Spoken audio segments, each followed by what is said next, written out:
This is a wonderful, cute little story. 84 Charing Cross Road. It's a true life story about a woman who orders books. She lives in New York and she sends away to England to get books. She doesn't like fiction books. She likes real life stories of people's lives. Anyways, it's very short, as you can see. It's touching. It's a nice little book. If you get a chance, pick this little book up. Obviously, it doesn't take long to read, and it's heartwarming. Prayers the Devil Answers. This is about a woman who is married and has 2 sons, and the husband dies, and she takes over his job as sheriff. So she is a lady sheriff, and the struggles that she has with that, and the convicted killer that comes her way, he did kill his wife, but he's a nice person.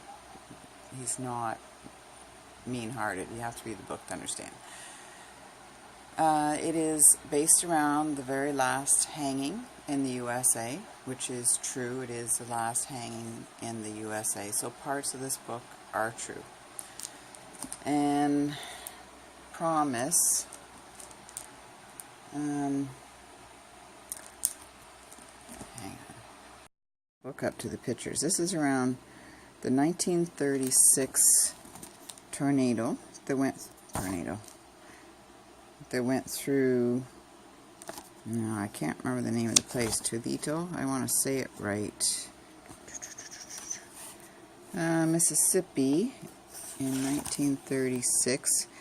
The author, A Demolished House on Main Street, her grandparents' house, a picture of her grandparents' house is actually here. I forget. There it is. The author's grandparents' home still standing amid the devastation. So the characters are fictional, but it is based around a true story. All the destruction and damage is shown here, and it talks about after. House blown off its foundation.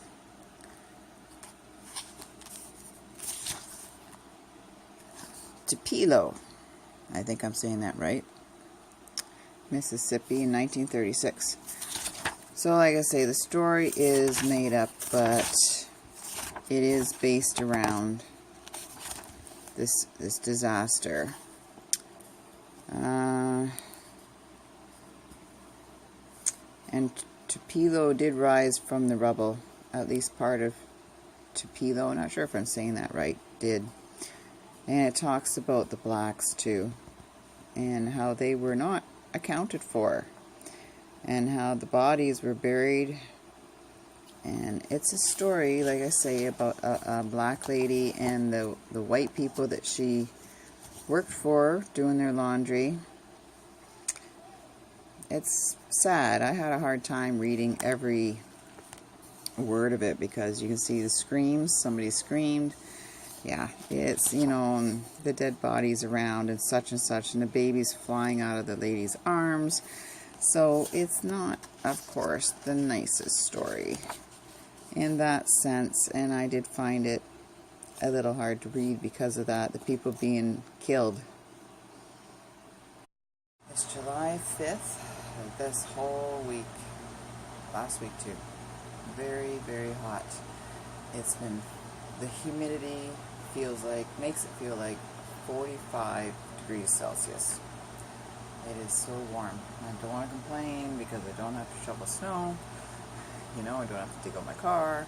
I don't have to wear scarves and hats and boots and winter coat, but it can be a little hard to take with it this warm. Hard to get outside and do things. It's just so hot. But it's supposed to cool off a little this Friday and be a little better. So hopefully we'll have more just nice summer-like weather.